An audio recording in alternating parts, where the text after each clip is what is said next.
Friends, आज हम आपको पढ़ाएंगे कि एडजेक्टिव को बनाते कैसे हैं। आपके पास कुछ वर्ड्स होते हैं, उन वर्ड्स को या तो वो वर्ब में हो सकते हैं या वो नाउन है, उस नाउन से एडजेक्टिव कैसे बनाया जाए। हमेशा ये चीज़ जरूर सीखनी चाहिए कि कोई चीज़ प्रिपेयर कैसे की जाती है। आज मैं आपको ये बताता हूँ एडजेक्टिव्स के बारे में। एडजेक्टिव्स मतलब होता है विशेषण, यानी वो शब्द जो किसी की विशेषता बताते हैं, है ना। किसी नाउन की, किसी प्रोनाउन की। राम एक अच्छा लड़का है तो अच्छा एक विशेषता है। अच्छाई से बनाए अच्छा, बुराई से क्या बनाए बुरा, है ना। ऊंचाई से क्या बनाए ऊंचा। तो आपको ये पता होना चाहिए कि ऊंचाई से ऊंचा जब हम कम्युनिकेट कर रहे हैं किसी से तो हमको एडजेक्टिव्स बनाने की जरूरत पड़ेगी। सबसे पहले हम इस एडजेक्टिव को कैसे बनाते हैं हम ये सीखेंगे। तो हम लोग कुछ सफिक्स कह सकते हैं या कुछ और भी कह सकते हैं। कुछ सफिक्सेस हैं, है ना, जिसके पीछे कोई चीज लगाई जाती है। जैसे कि आप अगर किसी नाउन के साथ ईडी जोड़ते हैं, इसका मतलब होगा रखने वाला। रखने वाला। अगर मुझे कहना है हार्ट, तो हार्ट यानी क्या होगा दिल। अब मुझे बोलना है दिल वाला तो क्या कहेंगे हार्टेड। अगर मुझे बोलना है शेर दिल वाला तो क्या कहेंगे लायन हार्टेड। अपन बोलते ना you are lion hearted guy, तुम एक शेर दिल व्यक्ति हो। अगर मैं कहूँ लार्ज हार्टेड तो ये लार्ज हार्टेड यानी क्या होगा बड़े दिल वाला। अपन बोलते हैं he is a large hearted guy. अगर मुझे बोलना है स्टोन हार्टेड यानी पत्थर दिल वाला, अपन किसी को कहेंगे you are a stone hearted guy, तुम एक पत्थर दिल इंसान हो। नरम दिल वाला तो क्या होगा सॉफ्ट हार्टेड। आप अनगिनत वर्ड्स बना सकते हैं। काइंड से क्या बन जाएगा काइंड हार्टेड, ये एडजेक्टिव बन गया। आपको हार्ट तो पता है, लेकिन हमने कहा कि बहुत ही नरम दिल इंसान है वो, he is a kind hearted guy या सॉफ्ट हार्टेड गाय। जबान को क्या कहते हैं टंग। अगर मुझे बोलना है जबान वाला तो क्या कहेंगे टंग्ड। अगर मुझे बोलना है कि बहुत ही मृदुभाषी है, बहुत ही सॉफ्ट टंग्ड इंसान है वो, देखिए एडजेक्टिव बनके तैयार हो गया। अब आप किसी के लिए भी यूज कर सकते हैं कि ही इज अ सॉफ्ट टंग्ड गाय, मतलब वो एक मृदुभाषी व्यक्ति है। अगर आपका बोलना है बिटर यानी क्या होता है कड़वा। अगर आपको बोलना है कि कड़वी जबान है उनकी, कैची की जैसे चलती है बिल्कुल, तो हम क्या कहते हैं बिटर टंग्ड, BITTERTOU, है ना। अगर मुझे बोलना ऑयली टंग्ड होता है, चिकनी चुपड़ी बातें करने वाले। कई लोग होते हैं जो बहुत ही चिकनी चुपड़ी बातें करते हैं, तो क्या कहते हैं उसको ऑयली टंग्ड। तो टंग से क्या बना दिया आपने टंग्ड। हनी टंग्ड है मतलब कोई ज्यादा ही शहद टपकाते हैं, तो कई लोग जो ज्यादा शहद टपकाते हैं उसको क्या कहेंगे हनी टंग। कितने वर्ड्स आप मन से बना सकते हैं, जरूरी नहीं है कि आप सब रटे ही। अच्छा, मैनर से नहीं क्या होता है ढंग। अच्छा, मुझे बोलना है ढंग वाला तो क्या कहेंगे मैनर्ड। अच्छा, मुझे बोलना अच्छे ढंग वाला तो क्या कहेंगे वेल मैनर्ड। अगर आपको बोलना है कि खराब ढंग वाला है तो क्या कहेंगे इल मैनर्ड। अपन बोलते ना बहुत ही इल मैनर्ड है वो लड़का, मतलब बहुत ही खराब मैनर्स है उसमें। नेचर को क्या बोलते हैं आपका स्वभाव प्रकृति। अगर अच्छे है तो क्या बोलेंगे वेल नेचर्ड है, और खराब वाला है तो क्या बोलेंगे इल नेचर्ड है। इसलिए पर बोलते हैं ना बहुत ही इल नेचर्ड व्यक्ति है या इल मैनर्ड है। तो मैनर से बताया तो ईडी क्यों लगाते हैं ये आपको पता हो। दिमाग को क्या कहते हैं माइंड। अब मुझे बोलना है दिमाग वाला तो क्या कहेंगे माइंडेड। अगर मुझे बोलना है तेज दिमाग वाला है तो क्या बोलेंगे शार्प माइंडेड। और बहुत ही बुद्धू दिमाग वाला है तो क्या कहेंगे डल माइंडेड। तो ईडी लगा दिया। अगर मुझे बोलना है नाक नोज, नाक वाला नोज्ड। अगर मुझे बोलना है कि तेज नाक वाला है तो शार्प नोज्ड। अगर आपको बोलना है कि चपटी नाक वाला है तो क्या कहेंगे फ्लैट नोज्ड। अब कितनी आसानी से आप बना ले रहे हैं। अगर हमको कहना है कि 300 बिस्तर वाला 300 बेडेड हॉस्पिटल है, मतलब एक ऐसा हॉस्पिटल है जिसमें 300 बिस्तर है, तो रखने वाला है 300 बिस्तर वाला है। पैसे को क्या बोलते हैं मनी। अगर मुझे बोलना है पैसे वाला तो क्या कहेंगे मनीड। वाला लगा रहे हैं तो क्या लगाते हैं, ईडी। ये ना वो रखने वाला होना चाहिए, ऐसा नहीं कि सब्जी वाला, कोई चीज रखने वाला। जैसे कि मैं एक चीज रखता हूँ, अगर मैं कहूँ कि मैं घुघराले बालों रखता हूँ तो क्या बोलेंगे, कर्ली हेयर्ड है, मतलब वो चीज किसी के पास है। अगर इस हॉस्पिटल के पास 300 बेड हैं, है ना, एक बंदा है उसके पास जो नाक है वो तीखी नाक है, शार्प नोज्ड, इसे क्लियर। तो ईडी लगा करके आप किसी भी नाउन से आप एडजेक्टिव आसानी से बना सकते हैं, और ये तो सबसे पहले आना चाहिए। अगर किसी भी नाउन या एडजेक्टिव में इश लगा देंगे, ISH, इसका मतलब हो जाएगा जैसा जैसा। याद रखना, वो नहीं, उसके जैसा जैसा। जैसा कि आपको कहना है कि येलो यानी पीला, अब मुझे बोलना है पीला पीला सा, तो कहेंगे येलोइश। अगर आपको काले को बोलते हैं ब्लैक और काला काला सा है तो क्या बोलते हैं, ब्लैकिश। ये जो डार्क नेवी ब्लू होता है वो किस शेड में होता है, ब्लैकिश शेड में होता है, वो काला काला सा होता है। अगर आपको कहना है लड़का, बॉय, लड़कों जैसा है बिल्कुल, तो कहेंगे बॉयश। कई लड़कियां होती हैं जो बॉयश लुक पर होती हैं, और कई लड़के होते हैं जिनकी आवाज थोड़ी सी गर्लिश हो जाती है, यानी लड़कियों जैसी होती है। तो गर्ल से क्या बन गया, गर्लिश। चाइल्ड लेने क्या होता है, बच्चा। अब मुझे चाहिए बच्चों जैसा, तो क्या कहेंगे, चाइल्डिश। कई बार कोई बड़े लोग भी होते हैं और वो बहुत ही बच्चों जैसी हरकत करते हैं। देखिए, दो वर्ड होते हैं, एक होता है चाइल्ड लाइक और एक होता है चाइल्डिश। चाइल्डिश जो है वो नेगेटिव शेड में जाता है, बहुत ही चाइल्डिश बिहेवियर है। और चाइल्ड लाइक इनोसेंस है बच्चे, उसमें यानी बिल्कुल बच्चे जैसी मासूमियत है उसमें, वो पॉजिटिव सेंस में यूज हो गया। तो ये इश लगाते हैं। देखिए, अगर मुझे किसी में नीचे नाउन में एलवाई लगा देंगे तो वो हो जाएगा जैसा। होम यानी क्या होता है, घर। अगर बिल्कुल घर जैसा है यानी उसके तुल्य है बिल्कुल, तो हम होम से क्या बन गया, होमली। अगर मुझे बोलना है बिल्कुल घर जैसा माहौल है तो क्या कहेंगे आप, होमली एटमॉस्फेयर। होम से क्या बन गया, होमली। अगर फादर अपने को पता है, फादर होता है पिता, अब मुझे बोलना है पिता तुल्य है तो बिल्कुल फादरली, फादरली फिगर हो गया, पिता तुल्य व्यक्ति। अगर मुझे बोलना है सौतेली माँ जैसा, तो क्या कहेंगे, स्टेप मदरली ट्रीटमेंट।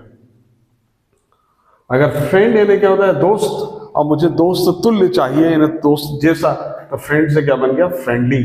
अपन बोलते हैं ना बिल्कुल फ्रेंडली बिहेवियर है उसका, यानी कि दोस्त जैसा है, दोस्त नहीं हूं लेकिन दोस्तों जैसा है। तो फ्रेंड से क्या बन गया, फ्रेंडली। ब्लैक से क्या बन गया, ब्लैकिश। येलो से क्या बन गया, येलोइश। आप आसानी से बना सकते हैं। सॉफ्ट हार्टेड हो गया, यानी कि बिल्कुल नरम दिल वाला। आप जितने सेंटेंस आप बनाना चाहें, आप जितने वर्ड आप बनाना चाहें, जितने एडजेक्टिव आप बनाना चाहें, आप बना सकते हैं। अगर आपको ये नहीं आता है तो आपको बोलने में इश्यूज आते हैं, हमेशा से ध्यान रखिएगा। अगर मुझे बोलना है लेस लगा देंगे, तो लेस से क्या होगा, रहित, हीन। बे भी बोलते हैं, बे। अब जैसे किसी को बोलते हैं होम, होम यानी क्या होता है, घर, और होमलेस है वो मतलब बेघर है, मतलब उसके पास घर नहीं है।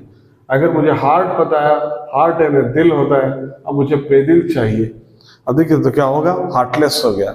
अगर दिल वाला चाहिए था तो हार्टेड हो गया, बेदिल हो गया तो क्या हो गया, हार्टलेस। अगर केयर नहीं है तो क्या कहेंगे, केयरलेस। अगर किसी से आप होप नहीं कर पाते हैं तो क्या कहते हैं, होपलेस। अपन बोलते हैं बहुत ही होपलेस टाइप का आदमी है।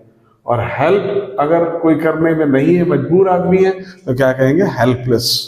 तो लेस लगा देंगे तो ये रहित या हीन हो जाएगा, इसको बे भी कह सकते हैं। अगर मुझे फलहीन चाहिए तो क्या कहेंगे, फ्रूटलेस। अपन बोलते हैं ना पूरा एफर्ट फ्रूटलेस रहा, मतलब फलहीन रहे, उसमें फल ही नहीं लगे। अगर मुझे सेंस नहीं है किसी बात में तो क्या होता है, वो सेंसलेस, मीनिंगलेस। तो आपने को पता लग जाएगा कि लेस का मतलब क्या होता है, हीन। तो इस तरह से ये इंग्लिश को और इंग्लिश वोकैबुलरी को बहुत इजी बना देता है, क्योंकि आपके पास एक वर्ड होता है कि तो उससे आप नया वर्ड बना सकते हैं। किसी ने कहना कि नीली आंखों वाली लड़की है, नीली आंखों वाली, तो आप कैसे बनाएंगे, तो आपने एक एडजेक्टिव बनाना है, तो ये होगा ब्लू, और आंखों वाली है तो आइड, तो उन्होंने कहा ब्लू आइड गर्ल। ये देखिए मन से बना दिया। अब डिक्शनरी में जाएंगे तो मुश्किल होगा, नीली आंखों वाली लड़की, तो ये वाली के लिए हमने क्या लगा दिया, ईडी, तो ब्लू आइड गर्ल। तो ये लेस लगा दिया। अब किसी में हम लगाते हैं फुल, फुल ये नहीं होता है भरा हुआ, है ना। अगर कोई बिल्कुल केयर से भरा हुआ है तो क्या कहेंगे, बहुत केयरफुल है, बिल्कुल सचेत व्यक्ति है। अगर मुझे बोलना है कि फ्रूट यानी क्या होता है, फल, अब मुझे बोलना है फ्रूटफुल है मतलब फलदायी है, फायदेमंद रहा, तो अपन क्या बोल देते हैं, बहुत ही फ्रूटफुल है। अच्छा, मीनिंग से क्या बन जाएगा, मीनिंग यानी अर्थ हो गया, तो मीनिंग से बन जाएगा मीनिंगफुल, बिल्कुल अर्थपूर्ण है, तो अर्थ से भरा हुआ है। अगर मुझे ब्रिम बोलते हैं, ब्रिम का मतलब होता है BRIM, ब्रिमफुल हो जाता है। ब्रिमफुल का मतलब होता है लबालब, बिल्कुल जो कांच के जो ग्लास होता है, तो ग्लास का जो अपर पार्ट होता है उसको कहते हैं ब्रिम, और बिल्कुल वहां तक भरा हुआ है तो क्या कहेंगे, ब्रिमफुल। तो इंग्लिश में बोलते हैं ब्रिमफुल वाटर, है ना, बिल्कुल लबालब पानी है उसके अंदर है। तो इस तरह से एडजेक्टिव को बनाया जाता है। हम आगे भी बढ़ते हैं, तो चलो आगे बढ़ते हैं। और अब हम पढ़ते हैं, अगर हम एबल कर देते हैं तो ये हो जाएगा योग्य, है ना। एबल यानी क्या हुआ, योग्य। अब जैसे मुझे बोलना है ब्रेक यानी होता है तोड़ना, अब मुझे बोलना है तोड़ने की योग्य है तो क्या कहेंगे, ब्रेकेबल। अगर तोड़ने लायक नहीं है तो क्या कहेंगे, अनब्रेकेबल। क्योर यानी होता है इलाज, और कोई इलाज करने लायक है तो क्योरेबल, और अगर इलाज करने लायक नहीं है तो क्या बोलेंगे, इनक्योरेबल। अपन बोलते हैं कि cancer is still an incurable disease, वो एक लाइलाज बीमारी है ना, इलाज हो रहा है तो क्योरेबल हो जाएगा। तो आसानी से अगर किसी को बोलते हैं कि कंपनी कोई भी कॉलेजेस जो है वो किसी भी कैंडिडेट को प्लेस नहीं करवाती, लेकिन उसको प्लेसेबल बना सकती है, मतलब कि वो कंपनी में प्लेस हो सके, तो क्या बना दिया उन्होंने, प्लेसेबल बना दिया। आप जितने भी आपके पास वर्ड हैं उनमें आप एबल लगा दीजिए वर्ब में, तो उस काम को करने योग्य वो हो जाएगा, है ना। ड्रिंकेबल हो जाएगा मतलब पीने योग्य हो जाएगा। तो English is not that difficult, बस छोटी छोटी सी चीज पता हो कि अगर हरा हरा सा है तो क्या हो जाएगा। अब देखिए ग्रीनिश हो जाएगा। अब देखिए मैं बताता हूँ, टी लगाते हैं, सी को हटा के, सी नाउन में होता है, अब सी को हटाकर आप क्या लगा रहे हैं, टी।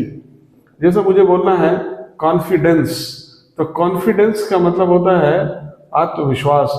अब मुझे आत्मविश्वासी चाहिए तो क्या होगा, कॉन्फिडेंट। अपन बोलते हैं ना बहुत ही कॉन्फिडेंट है वो लड़का। अच्छा, इंपॉर्टेंस यानी क्या होगा, इंपॉर्टेंस का मतलब होता है महत्व, और इंपॉर्टेंट महत्वपूर्ण। ये इंपॉर्टेंस यानी महत्व, और ये महत्वपूर्ण को क्या कहेंगे, इंपॉर्टेंट। लोगों को कई बार समझ में आता है कि महत्ता और महत्वपूर्ण में क्या फर्क है, ये नाउन है और ये एडजेक्टिव है। अब जैसे मुझे बोलना है एरोगेंस, एरोगेंस का मतलब होता है अकड़, और एरोगेंट का मतलब क्या होता है, अकड़ू।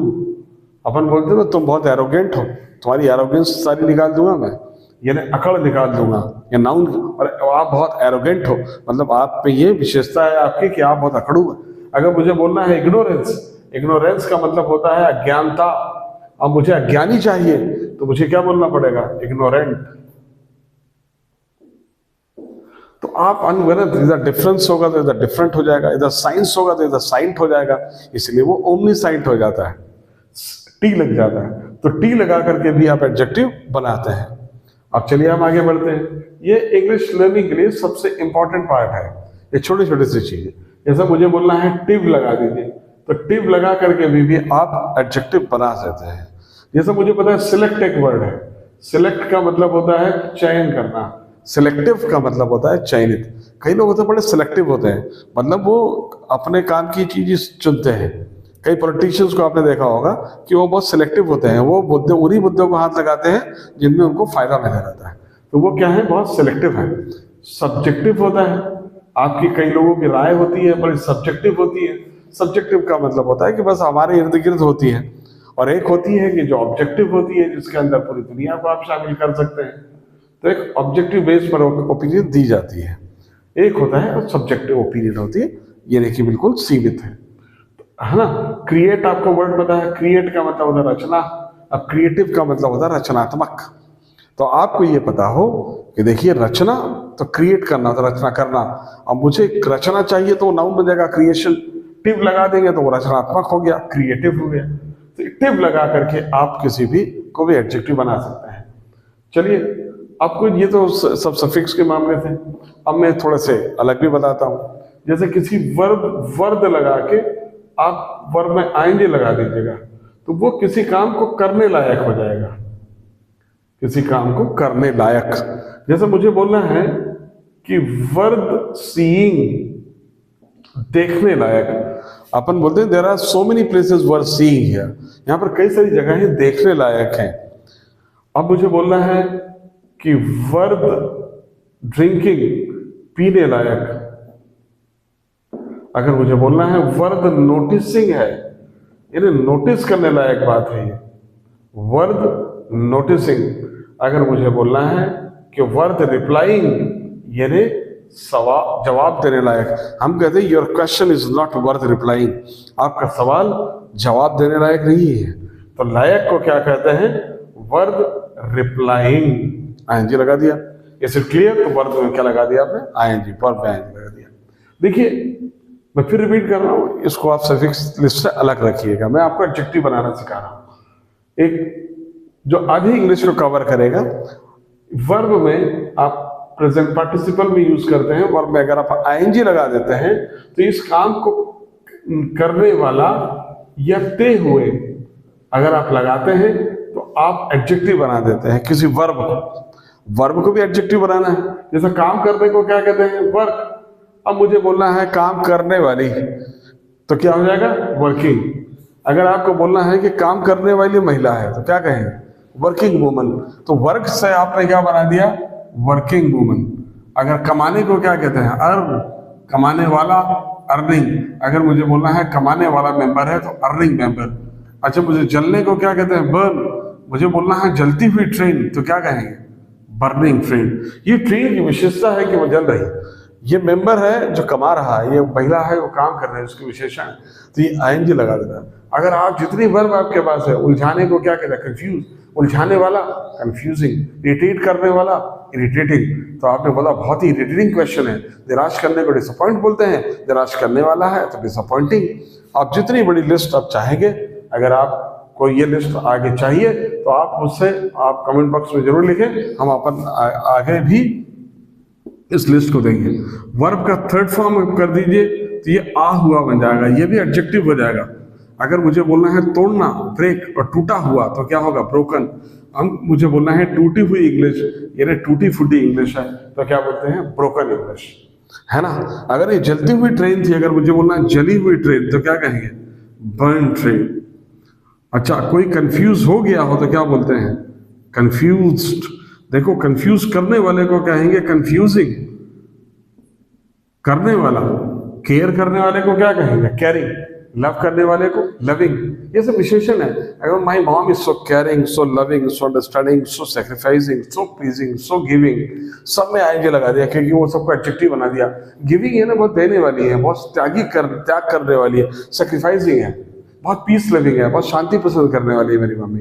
My mom is so peace loving. तो याद रखना, इस तरीके से ही एडजेक्टिव बनते हैं। अगर कोई कंफ्यूज हो गया हो तो कंफ्यूज, अगर शॉक लग गया हो तो क्या कहेंगे? शॉर्ट। तो बस इतनी छोटी सी चीज आप याद रखें और अपनी इंग्लिश को इंप्रूव करें। बड़ी मजेदार चीजें हैं। जी सल्टा के साथ बने रहें और इंग्लिश को इंप्रूव करते रहें। ये समर आप लोगों के लिए यादगार होगा। Thank you.